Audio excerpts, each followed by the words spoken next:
Lakota chief was painted as a monster in the settler papers. A reporter met him and wed him. The first thing she did, and she climbed down from the wagon, was pull out a notebook. Not look around, not thank the driver, not cover her nose against the dust that came rolling in off the plane like it meant to swallow the whole camp whole. She pulled out a notebook, flipped it open to a clean page, and started writing something. Standing right there in the road, horses still stamping behind her, she just wrote.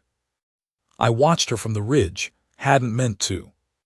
I'd been up there since first light, reading the direction of the wind, the way the grass was laying flat to the south, the small brown dots of the Hendricks herd moving where they shouldn't have been, which told me Hendricks had cut the fence again, third time in 2 months. That was the thing I was watching. Then the wagon came, and she got down, and I forgot about the fence. She was not what I expected. I didn't know what I expected. Calhoun, who ran the trading post, had told me 2 weeks before that a reporter from back east was coming to write about me. He said it like he was telling me about a storm rolling in, something to prepare for and maybe take cover from. He said the paper was one of those big ones, the kind that ran my name twice a week already. The kind that had taken to calling me Red Hand in the headlines, though my name was Chayton, and my hands were no more red than any man's who had ever butchered a winter elk or cleaned a wound. I had read those pieces. My English was good enough. Better than good enough. I had spent 3 years at the government school in Carlisle before I walked away from it, and whatever else that place had taken from me, it had given me the language like a tool I could use. So I had read them, every word. The stories about the raiding chief who burned homesteads and scalped women, who ran cattle off the plain out of pure savagery, who had stood over a dead soldier and laughed. Stories so wrong in their details, they would have been funny if I hadn't understood what they were building. They were building a reason. A reason to send more soldiers. A reason to push the boundary lines further west. A reason for men like Hendricks to cut my fence and take my grazing land and feel righteous doing it, because the paper told them the man on the other side of that fence was not quite a man at all. So a reporter was coming. Fine. I had sent word back through Calhoun. Come to the main camp, come during the day, bring no soldiers, bring no photographer. Just come and I would speak with her. I had not said I would be civil about it. She wrote in that notebook for a long time, standing in the road. Then she looked up, not at the camp, not at the hills. She looked straight at the ridge where I was, like she knew. She couldn't have seen me clearly from that distance. The sun was behind me and I had gone still the moment I saw her look up, but she kept looking. Then she nodded once, like she was acknowledging something, and walked into the camp. I came down 20 minutes later. Her name was Marin Havorson. She told me so herself, first thing, before Calhoun could introduce us, before my sister Wachinian could bring tea, before anything. She just walked up to where I was standing near the fire ring and put her hand out and said, "I'm Marin Havorson, Mr. Chayton.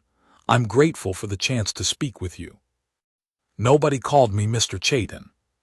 The soldiers called me Chief when they were being careful, and something uglier when they weren't. Hendricks had called me by one name, and I won't repeat it. Calhoun called me Chayton because we'd done enough trade over the years that he'd earned it. My own people called me by my full name, or by the name my father had given me in ceremony, which was not a name I spoke to outsiders. Mr. Chayton. I shook her hand. It was cold from the ride, and her grip was firm without trying to prove anything. She was small. I don't know why I mentioned that, except that she seemed very compact, like everything about her was gathered close and efficient. Brown hair pinned up under a gray hat that had seen weather. Eyes the color of creek water in October, that particular shade of green-gray that changes depending on what the light is doing. I said, "You've written for the Consolidated Record." She didn't flinch. "I have. The piece last April. The one that said I had personally ordered the burning of the Morrison homestead." "I wrote what my editor gave me sources for," she said. "I've since found reason to doubt those sources. That's part of why I'm here. part. The other part is that I think there's a story worth writing about what's actually happening out here, not what people back east imagine is happening. I looked at her for a while.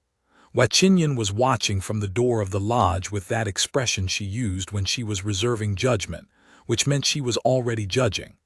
My second, a man named Lakota, was leaning against a post with his arms crossed, watching the reporter the way a man watches a horse he doesn't trust yet. "You'll sleep in the trading post," I said. "You have 1 week. You may ask me anything. I will answer what I choose to answer. If you write something false, I will write a correction myself and send it to your editor and every competing paper in the territory. Are we agreed?" She was already writing in the notebook. Without looking up, she said, "Agreed." The first 3 days she mostly watched. She walked the camp in the mornings, always with that notebook, always asking before she went anywhere new, asking me, asking Wachinian, asking whichever of the elders would tolerate the questions of an Eastern woman with a pencil. She ate what was offered without making a face about it. She sat in the cold for 2 hours watching my men cut and stack the winter hay without complaint, and when old Heihaka offered her a pair of work gloves because he could see her hands were going numb, she put them on and helped stack for another hour. I noticed that. In the evening she came to me with her list of questions. We sat at the fire outside my lodge, and I answered what I would answer and told her plainly when I wouldn't answer a thing and why. She didn't push past those lines. She pushed right up to them and waited, and sometimes I found myself saying more than I'd intended because she asked the question and then just waited. Sat there with the pencil not moving and waited, and somehow the silence pulled the thing out of me. The third evening she asked about the Morrison fire.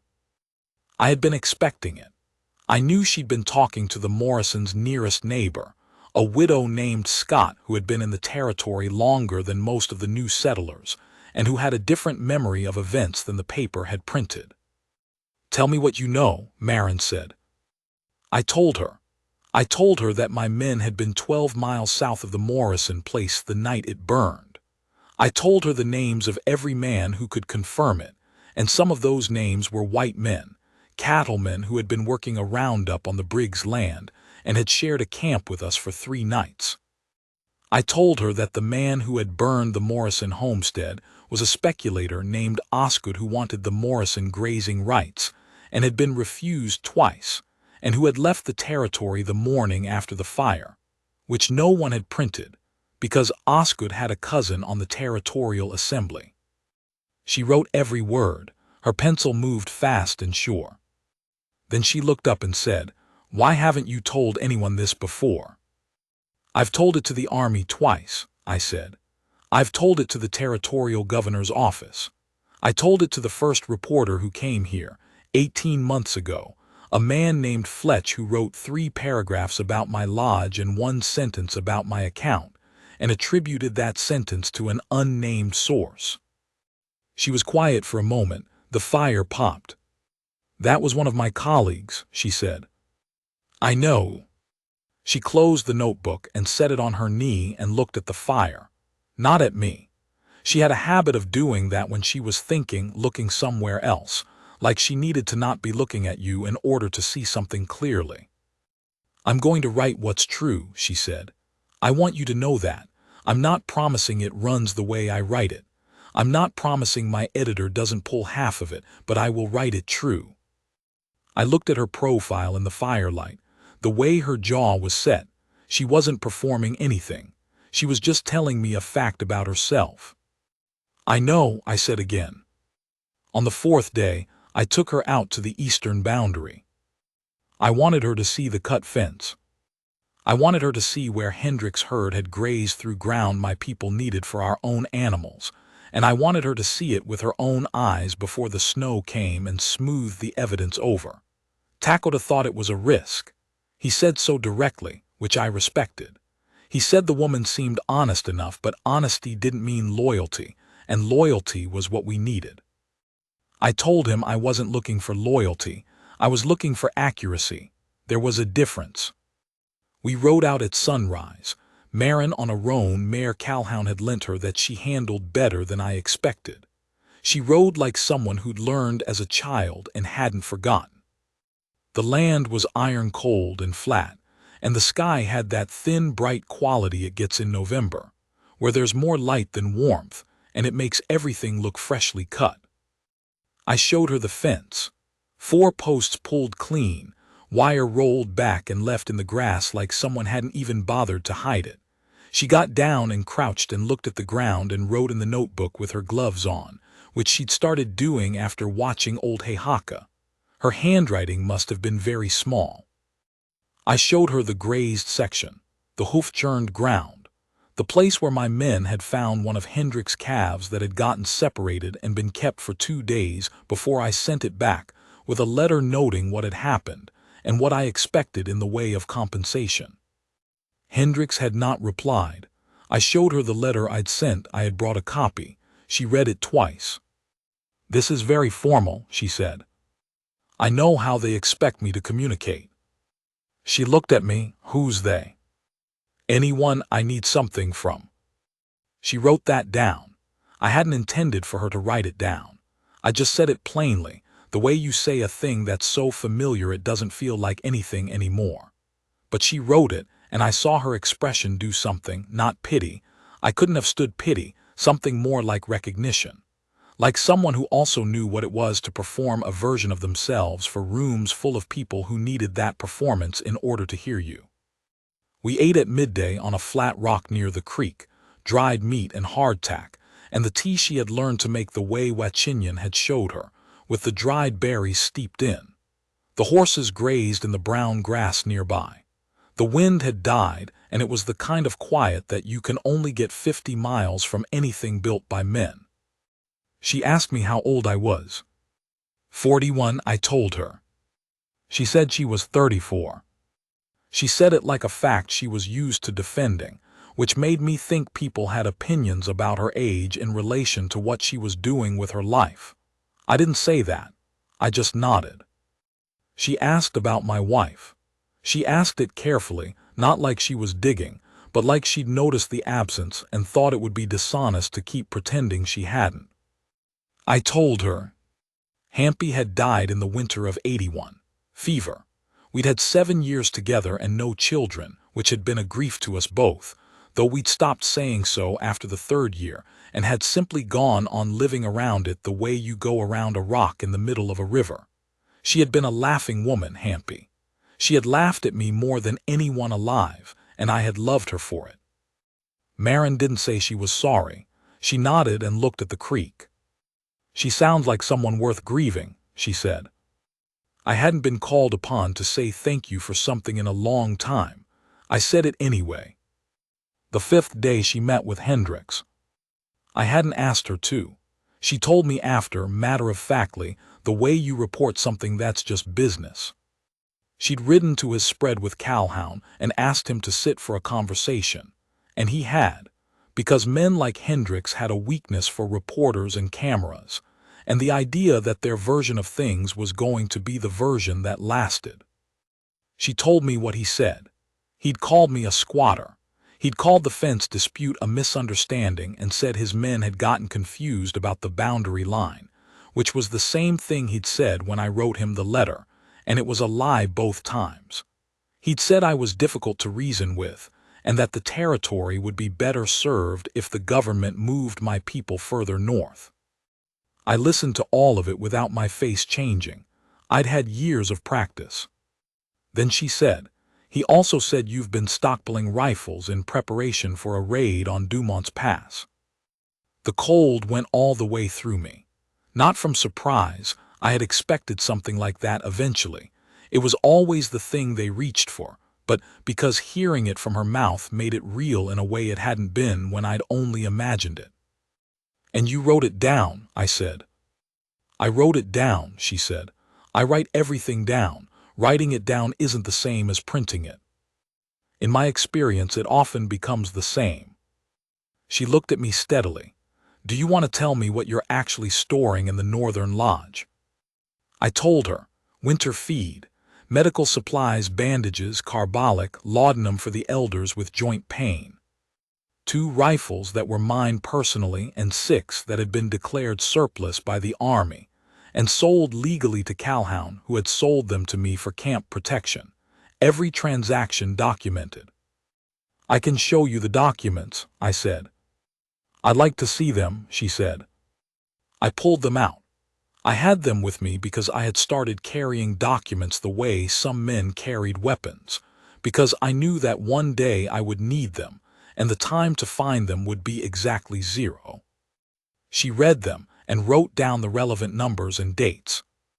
Then she said, "Hendricks is going to print something, through the Record or through somebody else. He's going to print the raid story." "I know." "Before I file my piece." "I know." She looked at the documents in her hand, then at me. The lamplight in the trading post was low and yellow, and it made her face very clear. She had spent 5 days out here, and the cold had put color in her cheeks, and there was a strand of hair that had worked its way loose from the pins, and she hadn't bothered to fix it. "Then let me file first," she said. "Let me write it and wire it to New York tonight. The Record can't unsay what I've already said if I say it first with documentation." I looked at her for a long time. "You'd have to write it tonight," I said. "I know." "And file it through Calhoun's wire." "I know." "If it doesn't run the way you write it." "It'll run," she said it flat. "I have something Fletch didn't have. I have Hendricks on record calling you a squatter and claiming your land is his by right of use, which contradicts the territorial deed I found in Calhoun's records from 1874. Fletch didn't look for that deed. I did." She had been looking for the deed since day one. She hadn't told me. I sat there with the stove ticking behind me and the wind starting up outside, and I thought about Hampy, who had laughed at me for being suspicious of every white man who came through, and who had also been right that I was sometimes too slow to accept help from people who deserved the chance to give it. "Write it," I said. She wrote through the night. I know because Calhoun told me the next morning that she'd been at the table in the trading post from 8 o'clock until almost 4, and had refilled the lamp twice, and had eaten nothing but a strip of dried apple he'd left out. She had filed the wire before dawn. I went out to the eastern fence line and fixed the posts myself. It wasn't that I needed to. I had men who did that work. But I needed to do something with my hands that morning, and the sky was that purple-gray color it gets in the last hour before full light, and the frozen ground was hard under my boots, and working gave me somewhere to put the feeling I didn't have a name for yet. The piece ran 9 days later. Calhoun got the paper and brought it out on horseback. He'd been watching for it, and stood in the yard holding it out to me without saying anything, which was unusual for Calhoun. I read it standing up. It was the most accurate thing that had ever been written about me. That's not a complicated statement. No reporter had ever tried before, not really. They had all come with what they believed and looked for evidence to support it. She came with her notebook and waited.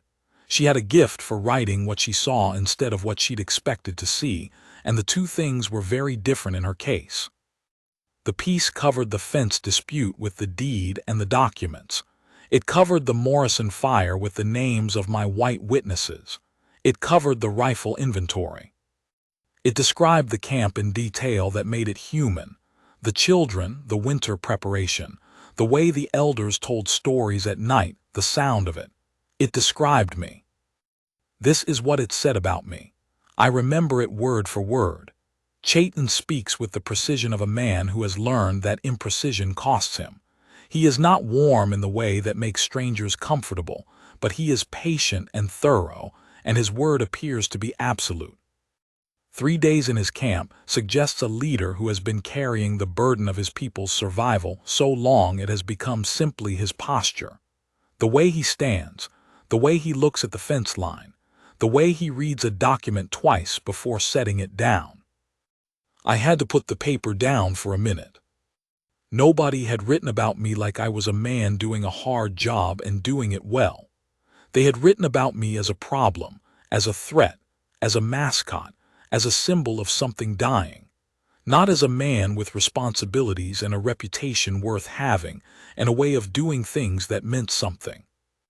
I put the paper down and looked at the plane, and didn't say anything to Calhoun for a while. He said, "She did right by you, Chayton." "She did right by the facts," I said. "Same thing for a man like you." She came back in February. I hadn't expected that. The piece had run. The Consolidated Record had published a rebuttal from Hendricks' camp, and then Marin had written a follow-up, and the follow-up had quoted the 1874 deed and the Army surplus documents in full. And after that Hendricks had gone quiet, which was what Hendricks did when he was outflanked and knew it. She came back in February and said she was working on a larger piece about land rights in the territory, and could she come back to the camp? I said yes without waiting. The winter had been hard. 3 elders had died in January, and one of them had been a woman my mother's age who had known Hampy and who used to tease me about my face, said I never smiled enough and that my face would freeze that way. I had missed her in the specific, detailed way you miss someone who occupied a particular role in the daily texture of your life. Not an abstracted grief, but a grief about a specific absence, a specific chair being empty. Marin saw that something had changed.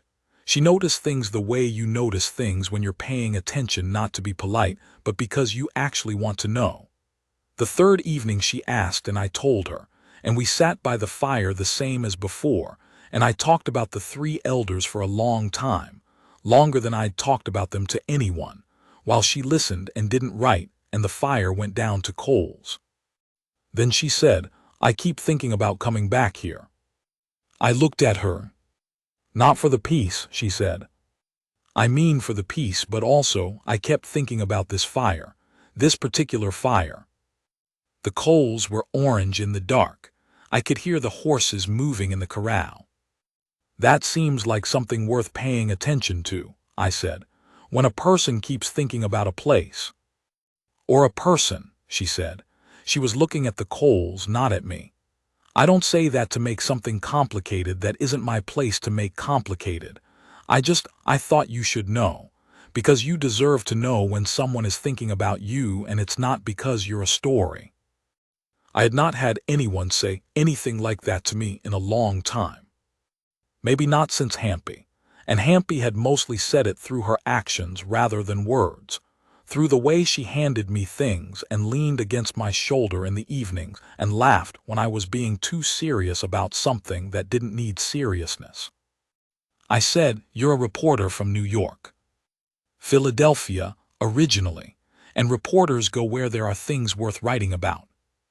"You're implying the territory has things worth writing about." She looked at me then. "I'm implying you might." She stayed through March. She wrote her piece about land rights and she wired it and it ran, and the governor's office sent a letter asking for a meeting, which was the first letter the governor's office had sent me that didn't involve a demand. Lakota thought I should be suspicious. Wachinyan told me I was an idiot if I didn't see what was happening, by which she did not mean the governor's letter. Wachinyan had opinions about Marin that she kept mostly to herself, which was unusual for Wachinyan, and meant she was thinking carefully. One morning in late March she said to me in our language, "The reporter sees you." I said what she meant by that. She said she sees what you carry, not just what you do, what it costs. I didn't answer for a while. "She's from another world," I said. Wachinyan looked at me with the particular expression she'd had since we were children, the one that meant she found me genuinely stupid on this particular subject. "All worlds were another world to someone," she said. "That's how people end up in the same one." There was an afternoon in early April when the ice went out of the creek. It happens fast, the ice going out. You wait for it all through the cold months, and then one afternoon you hear it crack and shift, and then it's just water again, moving, like the cold season was something that happened to somebody else. Marin was down at the creek when it went. I'd come down to check on the colt we kept in the lower pasture, and I heard the ice go and came to the bank and she was there, standing in her coat with her boots in the mud and her hands at her sides, and she was smiling. Not at me. At the creek. She wasn't aware I was there. She was just standing with the meltwater moving fast and brown below her and smiling because the ice was gone. I had not seen her smile like that.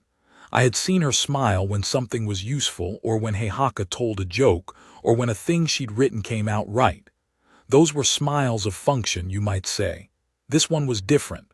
This one was just happiness, unguarded, not for anyone.